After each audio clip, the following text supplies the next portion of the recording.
Oh, like Elizabeth Taylor, who is appearing on Broadway, Ken Norton is here because of the name he created in the past. He's here using his name as a sort of credit. And Gerry Cooney, likewise, is here to use his name also as a credit on his record, on the record of Gerry Cooney. It would look nice to beat a Ken Norton. But can he beat a Ken Norton? Let's take a look at Ken Norton's past. It's an interesting past. He got a reputation primarily for losing most fights to great fighters, with one very notable exception. It was like slaying a giant. Few fighters of that time even dreamed about beating Muhammad Ali. But in 1973, a young, relatively unknown Ken Norton found himself face to face with that legend. Norton, once a sparring partner with the only other man to have beaten Ali, Joe Frazier, broke Ali's jaw early in the fight, and he dominated him from start to finish. 7 points, Norton, 5 points, Ali. Total elation. Just total elation. I did the so-called impossible. I was 8-1 underdog. I toppled the world, the boxing world. I changed everything around completely, which is the same situation I'm in now. I'm an underdog. I'm supposed to be too old. I'm supposed to be out of shape. I'm supposed to be a bit too slow. And I haven't fought but once in the last 2 years. Whatever motivates him, money or pride, Norton is preparing for his 51st fight. It is both a successful and disappointing past that drives him on. Heavyweight championship of the world. After losing a rematch with Ali, Norton had his first championship bout against George Foreman. The powerful Foreman brought him to a humiliating defeat in 2 rounds, exposing a serious chink in his armor. Norton goes down again. A left hand on the side of the head. His legs are rubbery as the left hand goes to the side of his head. A right uppercut, a left jab, and a vicious left sends Norton crumbling to the canvas. The knockout stopped Norton only temporarily. While Hollywood was making his near-perfect body a sex symbol, he was preparing for a third match with Muhammad Ali. He beat Jerry Quarry on the way to his real goal, the championship.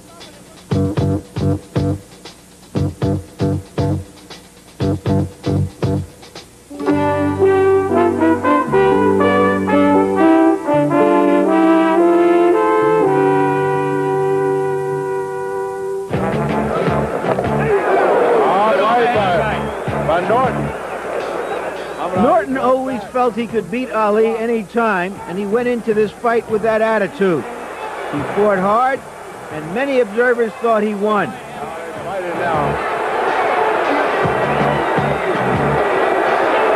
Norton is going at Ali. So much into it.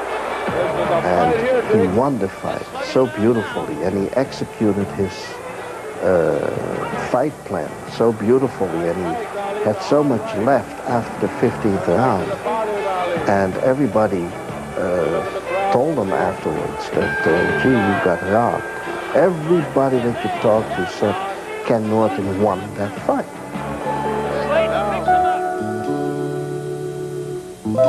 If you put all that effort to work, that supernatural effort, and then you win a fight against an opponent who's supposed to be the greatest of all times, and then they don't give you the decision, that is a big disappointment.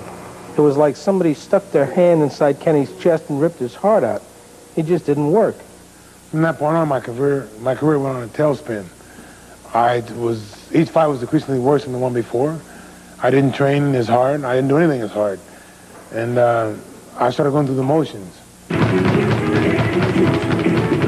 Back to the drawing board and the speed bag. With Muhammad Ali coming to the end of his reign, anybody might still become the next heavyweight champion. When Leon Spinks and Ali fought a rematch, the WBC vacated the title. And Norton, with Ali taunting him from the crowd, beat Jimmy Young and later was declared the champion.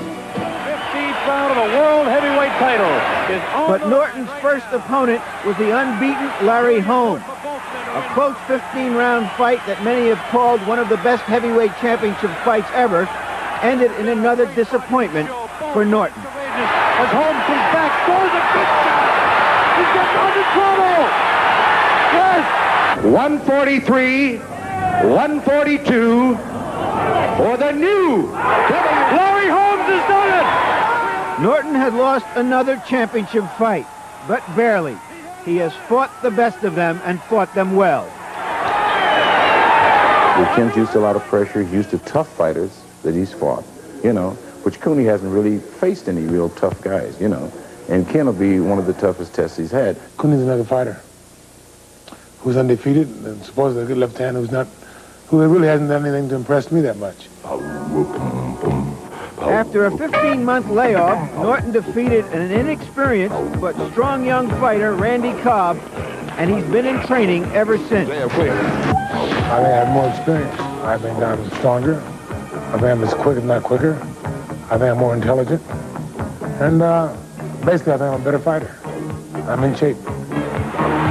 And exactly 4 years ago tonight, this is what he did to another bright prospect.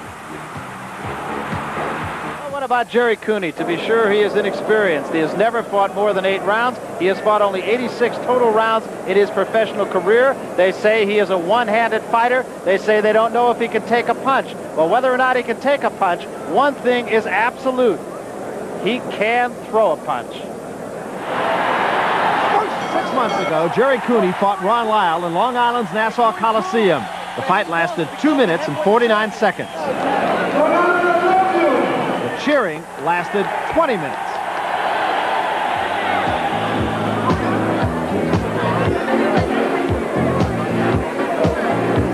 Long Island is not a place with many heroes, but Gerry Cooney has become the man. The man to touch, to kiss, to shake hands with, and to root for.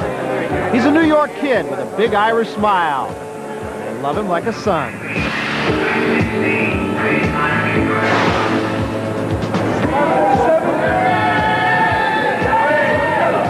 Like them, he commutes to work in New York City on the Long Island Railroad. And someday, probably soon, he's going to make it big. And as they say, if you can make it big there, you can make it big anywhere. There's no place like home. And New York is home to Gerry Cooney. It's his very essence.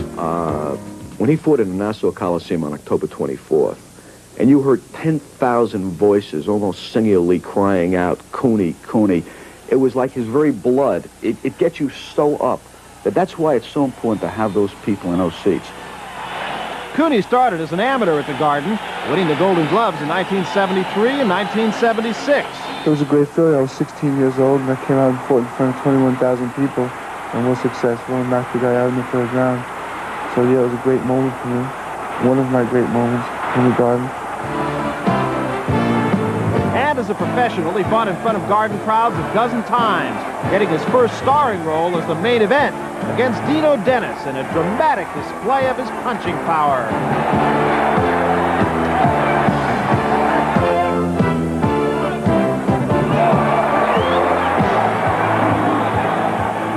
I don't want to be a star.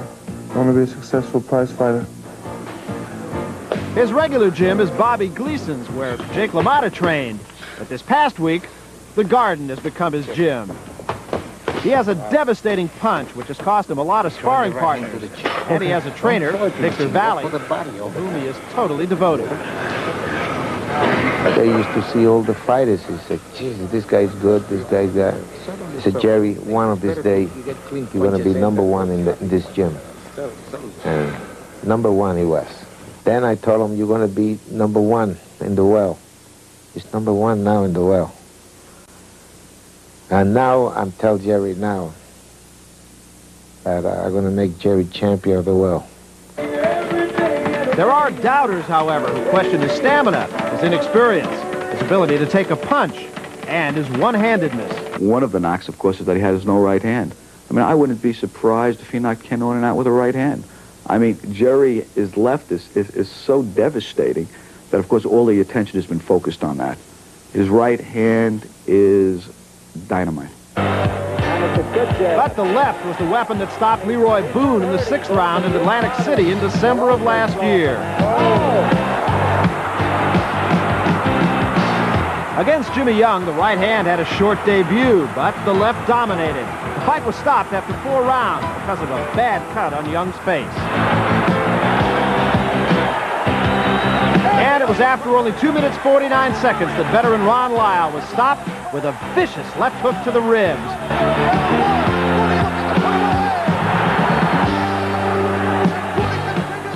One hand or not, Gerry Cooney is an ominous puncher. Being a professional that he's trying to take from you, and you have to take from him first, you know. It's just one of those things.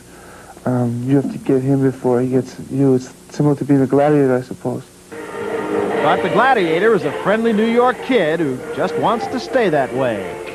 I don't want to be any different than anybody else. And I just go and do my work. That's all that's important to me. But for Gerry Cooney, it may be too late for that. This is called Cooney country. And so far, he is the king of the land.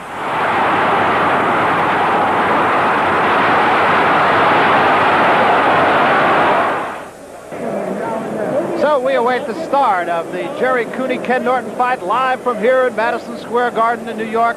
Larry Merchant, you made a point at the top of the show where you talked about the fact that Ken Norton historically has had problems with bangers, and that certainly is what he's got tonight. Well, everybody has to remember the fights against George Foreman in particular because he was a young, very live heavyweight at that time, and he just sort of crumbled in front of George Foreman, went to the ropes, and Foreman just wore him down, destroyed him in the 2nd round. And later against Ernie Shavers, in that period of time after he lost to Holmes, and in which he said that he wasn't taking much interest in boxing anymore, again, Shavers, a great banger, put him against the ropes and destroyed him in 1 round. And you look at Ken Norton leaving his locker room now, heading down toward the ring, a very stern look on his face. One might even call the look that we see right here even more than stern, perhaps concerned. Yeah, I think it's a look of reality. Waiting to get to the ring and get the job done. So Ken Norton starting to make his way into the ring. Norton sweating profusely, and Ray, you've made the point before that's very important that a fighter get warm in the locker room. Yes, Barry. A fighter must loosen up very well because a lot of fighters start off early and they're not loosened up enough, and the body reacts very differently. Let me ask you another hypothetical question, Ray. If you're Ken Norton, how do you fight this fight? Norton said in the Larry Holmes fight that he made a mistake in letting Holmes win the first few rounds. Now he's in a position where, in all honesty, I'm sure even he doesn't know if he can go the 10 rounds, so he may have to go out and get him early. Well, he must go out and do damage early. I think he can intimidate Gerry Cooney. Cooney's young. Cooney never really been in with a guy like Ken Norton, and Ken Norton really has enough to get Cooney out of there, but you never can tell. The criticism of Cooney, of course, if any criticism, it's hard to criticize a guy who's won 24 fights and knocked out 20 of his opponents, as you look at Ken Norton. Norton is a man right now in Never Never Land. He has got to go out and get this fighter. I think it's safe to say that it's just about over. But I know, in a way, there's a much greater risk on the part of Gerry Cooney. He's making $1 million here, so whatever happens, you can't run any benefits for him. But on the other hand, he has big money purses already awaiting him as the #1 contender. And unless he takes out Norton quickly, they're going to say he's just not the prospect that everybody thought he was. Well, as you see Cooney leave the locker room and head toward the ring himself, you look at his record, 24 wins, no losses. He has 20 knockouts, not the 14 that you just saw there. Cooney is a guy who unquestionably can punch. As a matter of fact, of those 20 knockouts, 10 of them have come inside of 2 rounds. So I think the first 2 rounds are going to be interesting here to see who dictates the pace of the fight. His average fight has gone about 3.5 rounds. Stamina shouldn't be a problem for him here, even though he's never gone more than 8 rounds. This is only a 10-round fight. He's not fighting a fighter who's going to run a great deal from him. It's not a 15-round fight. In that case, you would seriously wonder how he would react in the late rounds. Let me once again, Ray, ask you about the psychological aspects of the sport of boxing. Cooney has made Norton be the first one in the ring and wait for him. Is that an advantage? Sometimes, especially here, I think by being a hometown favorite, it plays a role, a psychological role on your challenger's head. Ken Norton, of course, is a guy who has aspired to the heavyweight championship for years and years. I think maybe Jerry Eisenberg of the New York Post put it best when he said, destiny always seems to sneak up on Ken Norton. and kick him in his aspirations. So Norton is the man who now must await. Gerry Cooney's coming into the ring. He is about to do so now as he makes his appearance before the Garden crowd. The crowd comes to its feet singularly here to cheer on Gerry Cooney, who without question is the hometown favorite. He comes in clad in a green robe. All his handlers are in green. Gerry Cooney is the public choice, to be sure. Cooney, too, comes in looking very stern, very concerned at this juncture. This is a big shot for him.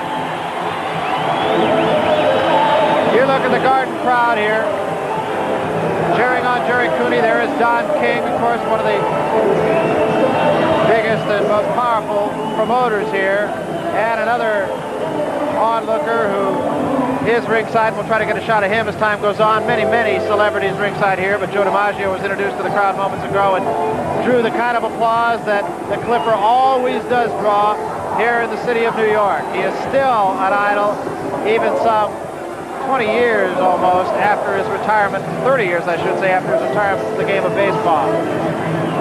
So Ken Norton and Gerry Cooney just about to have at each other in this showdown fight. It is absolutely, even though I admit to it being a cliche, a must fight for Ken Norton, for Gerry Cooney. It is a fight he has to have if he wants a title shot. And that, of course, would be the next logical step for him. To the ring announcer now, and Jack Lee for the introduction of the fighters.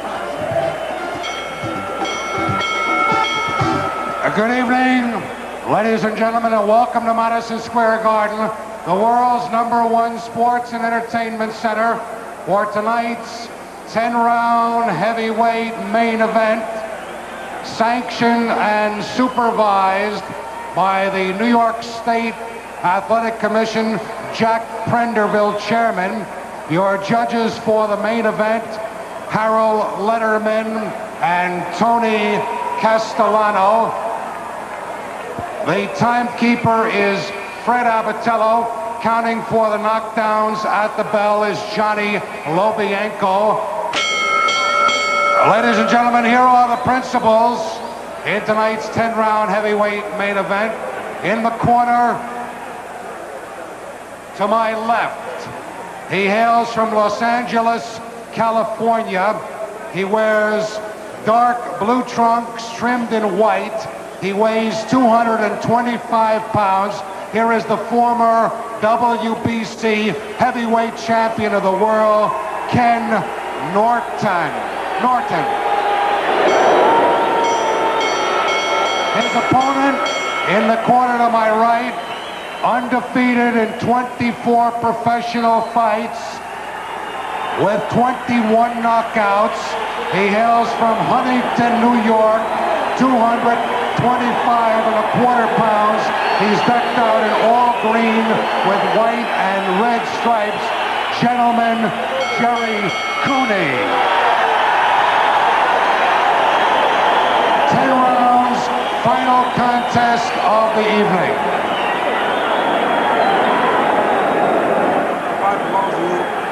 The most important thing, on my command break, stop pushing and stop back. If you score a knockdown, I want you to go to the farthest neutral corner, stay there until I tell you to come out. Right, 3 knockdowns in 1 round will end the fight. Now 40 seconds. The bell will not save anybody from being knocked out, all right? If a fight is on the floor, please don't come in. I call for disqualification. I hate to do that. So stay away. Wait till the fighter gets up, then you can help him, all right? Any questions? Shake hands. Good luck to both of you. Well, Ray Norton in his introduction borrowing a little something from the Sugar Ray Leonard playbook and doing a little dance and a series of jabs as you look at the tail of the tape. Norton, 11 years the senior of Gerry Cooney, 6'6" to 6'3", big height advantage. The weight is just about comparable. So is the reach and all the other measurements. Round 1 underway. Norton on the right, Cooney on the left. The tactics of Ken Norton in the early rounds will be interesting to say the least. Whether he decides to pace himself, whether he decides to go after the #1 challenger. 10 rounds, 3 knockdown rule is in effect. The bell cannot save either man. A right hand buckled the knees of Norton by Gerry Cooney. First punch of the fight buckled Norton's knees. Left hand to the stomach, and another right hand to the side of the head of Norton, who stands on the ropes. Left hand to the heart by Cooney. Norton bangs away now at Cooney in Norton's corner. And another left hand scores, and again, the legs of Norton wobble. Norton is hurt in his own corner. Cooney trying to measure him. Misses 2 uppercuts, but scores with combinations of left stands going straight up. Norton is about to drop. Norton is on his knees and finally slumps in the corner. He is not going to get up from this. The fight is over in 54 seconds. And if there was ever any doubt as to the punching power of Gerry Cooney, Ray Leonard, I think that doubt was put to bed right here. Right. Cooney went out and did pretty much what I expected, but that was very dangerous when he was able to deliver it 5, 6 blows, and the referee just stood there. I think the referee should have stopped the fight a lot sooner. Norton was almost in a position where he was unable to fall down. He was kind of in a lodged position in his own corner. His knees never did touch, and so Cooney, of course, doing the right thing by just continuing to punch, but I think you make a very good point in that Tony Perez may have considered stepping in a little bit sooner than he did. Norton was out on his feet. Norton is still on the floor in his own corner. The first punch that hurt was the first punch of the fight, and it was a right hand that caught Ken Norton right on the side of the head. Well, I was going to make a comment earlier about Gerry Cooney not having his perspiration on his body, that he had not warmed up. But as we can see, he didn't need to warm up because he possessed so much strength, and I'm pretty sure this is going to silence a lot of the critics that Cooney has one hand. Well, I don't think there was any question about it. Right from the start of the fight, Cooney hurt Norton with the first punch. Now, I don't know, you may have to go back and you say, was Norton really prepared for this fight? Because the first punch of the fight buckled his knees. Well, I'm quite sure Ken Norton was prepared for the fight. In fact, he's been in the ring with some of the all-time greats, and he knows what happens when you get into the ring unprepared. Ken Norton was in tip-top shape, and I'm quite sure he will give Cooney credit. Now, you and I have had a chance to watch some of the great heavyweights. We've watched Larry Holmes together. Just off the top of your head, how would you compare Gerry Cooney right now with a Larry Holmes? Well, Larry Holmes still has so much more physical attributes. Holmes can move, Holmes can punch, Holmes has a good jab. Whereas that, we really, I think, be very curious to see what Gerry Cooney can do with a guy that is mobile and really a good technician like Larry Holmes. Well, of course, tonight is a great indication of the punching power of Gerry Cooney. There's no question about that. As far as stamina, how far he can go, what he would do against a champion like Larry Holmes, that still remains to be seen. That's true, but what he exemplified tonight, I'm quite sure he's in the back of a lot of people's minds. Right now, they have brought a stretcher into the ring to deal with Ken Norton, who is just now getting to his feet. There's no question that Ken Norton was literally out on his feet. We will try to get a report and give you a medical report on Ken Norton just as soon as that becomes available. The punches that was delivered by Cooney and the leverage and balance that he had with him, I'm quite sure, I can almost say a guarantee that Norton, God forbid, has a concussion. I think you can see that Ken Norton is conscious. He is sitting on his stool now. Commotion reigning all over the ring. More people in the ring, I think, than in the house here at Madison Square Garden. Gerry Cooney acknowledging some of the photographers standing up at the ringside. Acknowledging the crowd. He was unquestionably the crowd favorite. I think everybody, just looking at the people around here, Ray, everybody has kind of a shocked expression on their face that the thing ended as quickly as it did. Tell when to go. We're up in the ring now. Gerry, how early in that round did you hurt him? Well, I hit him with a straight right hand. And I saw him back up on the ropes. So Victor told me to be cautious at all times. And if I see my openings to go in and work on, we worked as planned. Victor was training for I don't know how long, up in the Concord and New York here training, and told me the right thing. Do you feel in some way, Gerry, that the quickness of this fight, excuse me, robs you in some way? That people will say that Ken Norton just couldn't fight anymore? Doesn't matter to me anymore. I have my people here, my fans. We train hard. Mike Jones, Dennis Davenport, Victor Valley, and myself. All right, we just love him, that's all. All right, what is next? Is Mike Weaver next for the WBA championship? Left to my managers, Mike Jones and Dennis Davenport and Victor All right, Valley. Mike Jones here is nodding and saying that Mike Weaver will be your next opponent for the heavyweight championship. Would you explain to our audience why Mike Weaver instead of Larry Holmes? Well, since I turned professional, I just do the fighting. My managers do the managing. My man here, Victor, gets me in shape. I just leave it that way. Well, they must be doing a perfect job so far. Dennis Rappaport, would you tell us why is he fighting Mike Weaver instead of Larry Holmes? We really didn't have a choice. Our first preference would have been Holmes. Holmes just refused to fight Cooney, in spite of what he said to the media, where he verbalizes one thing, but in fact and in truth, when it came time to sign a contract, he refused to, they never signed. Kid was supposed to get back to us 3 months ago. Me and Mike called him several times, never got back to us after a meeting where we were supposed to sign a contract. Are you concerned that the critics will say, well, he's beaten another fighter of the 70s, he's now going a total of about 4 or 5 rounds with fighters from the 70s, but he hasn't fought a good young fighter yet? Larry, if at the end of Jerry's career, he never goes more than 2 rounds, thank the Lord, and we'll be very happy. It'll prove that he's the greatest fighter of all time. Let the cynics ask the same questions when he's heavyweight champion of the world, because that's his destiny, the championship of the world. Thank you very much. I'll be back in a few moments. I'm going to try to reach Ken Norton. Back to ringside. All right, thank you very much, Larry Merchant. Larry is now working his way through some of the crowd to try to get to Ken Norton's corner. We will try to have a report just on what kind of condition Norton is in. If it is at all possible, we will try to get an interview with the loser. We right now are going to have an opportunity to look at the entire, when I say entire, I mean 54 seconds of this fight. There was just never a doubt about the outcome of the fight from the first punch that was thrown by Gerry Cooney, which was a right-hand lead. You heard him talk to Larry Merchant about it as it being a straight right hand. When it happened, I believe we said that the knees of Ken Norton buckled. And now let's take one more look. Ray Leonard, we're going to get a chance to see from the beginning of this fight right to the end of it, 54 seconds long. They started in the center of the ring, and you can see Norton really not going to that peekaboo kind of defense in the early round. Well, Norton tried to see whether or not his left jab could do any damage to Cooney. And this is a very fast pace, especially for heavyweights.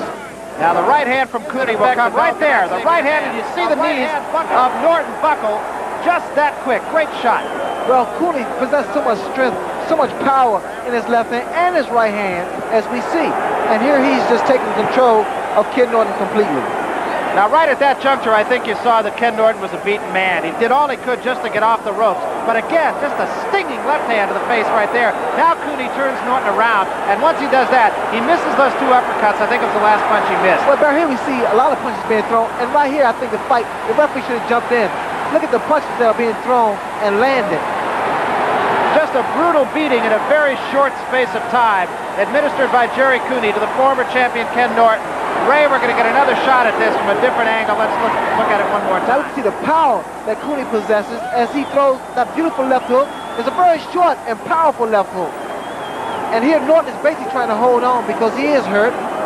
And Cooney's trying to get around him. In fact, he's doing a pretty good job of movement, gaining position, gaining leverage, and starting to take full control of the opportunity that he has here. Now, he missed those 2 uppercuts, but after that, he did not miss a punch. There's 1 right here, 1, and then 2, and another punch that scores up on the shoulder, although at this juncture that can hurt. 3, 4, and 5 or 6 more punches before the referee, Tony Perez, finally stepped in and stopped the fight. There was always the question about the right hand. That question was answered tonight. Right now, Larry Merchant is up in the ring. Let's go to Larry, see if he has a report on Ken Norton. Larry? Exactly 4 years ago tonight, Ken Norton ended the dreams of Dwayne Bobbick with a 58-second KO in the first round. I was here at the time, and I was thankful that I wasn't getting paid by the round. Here tonight, he lasted about twice as long, and that's all. This fight has been star-crossed from the very beginning when it was originally scheduled for a big MAPS promotion here at the Garden.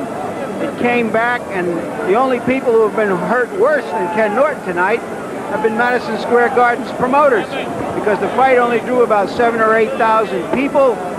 The 2 fighters were promised a total of almost $2 million. There was nowhere near that here in the Garden tonight. Estimates that they may have lost up to $1 million. Now the heavyweight division stands something sort of like this. Larry Holmes is acknowledged and recognized, and rightly so, as the best heavyweight in the world. Right behind him, Mike Weaver, who is a WBA champion, and Gerry Cooney, who is the #1 ranked challenger. And 2 very promising youngsters right behind them, Mike Dokes and Greg Page, both unbeaten, both highly talented. I doubt, however, that Gerry Cooney is going to come out of this fight unscathed. He still hasn't beaten a live young fighter. Now we're going to go back to ringside with Ray and Barry. Okay, thank you, Larry Merchant. Well, point well taken. The Garden did come out probably the biggest loser. Unquestionably, the biggest winner was Gerry Cooney. Ken Norton had said long ago, actually before he went into his 15-month retirement, that after the Muhammad Ali fight at Yankee Stadium, he was never the same fighter again. He lost the fight in that case that he thought he won. It went 15 rounds, and Norton fought a great fight, went right down to the final round before he lost it. He said, I never trained so hard again. He said, I never could put the same kind of drive, the same kind of feeling into it. I have never been the same fighter ever since. I think that was clearly evident tonight. Ray, I would think that at this point, were you to be Ken Norton, you would have to say, it's been a great business, and now let's think about the movies. I'm quite sure Ken Norton, he knows fully well now that his career here in the ring has ended, and he's a smart enough man to know that. Your body, it tells you, sends you messages in very mysterious ways, and I'm quite sure Ken Norton has received that message. All right, we're going to get an opportunity to see that punch once again. The punch that really did the damage was the very first punch of the fight. It was a straight right hand. They started in the middle of the ring. Actually, Norton doing a lot of bobbing and weaving and up and down kind of motion rather than the kind of peekaboo style that had become his trademark defensively. Here's another look at it. Larry Merchant has joined us ringside now. Larry, let's talk about your evaluation of it. That first right hand really was all she wrote. Well, we've talked about this all night long. Ken Norton's problems are early in fights. If he gets past the first few rounds, his confidence grows. But there he was caught by the right hand, and his knees buckled, and he goes to the ropes. Again, characteristically, he did that against George Foreman. He did that against Ernie Shavers. He's doing that against a smart and very strong young fighter here, and he just can't handle it. The left hand right there was the finisher, I believe. He got stunned earlier, and there he is, and he just got pinned against the bottom strand of the rope, and he was sitting there somehow subconsciously just trying to stay upright by sitting on that bottom strand, but just taking more and more punishment. He was dazed and helpless. He's all right now. We were in the corner. The doctors didn't want him to do any talking, but he said he was all right. He didn't know what happened and what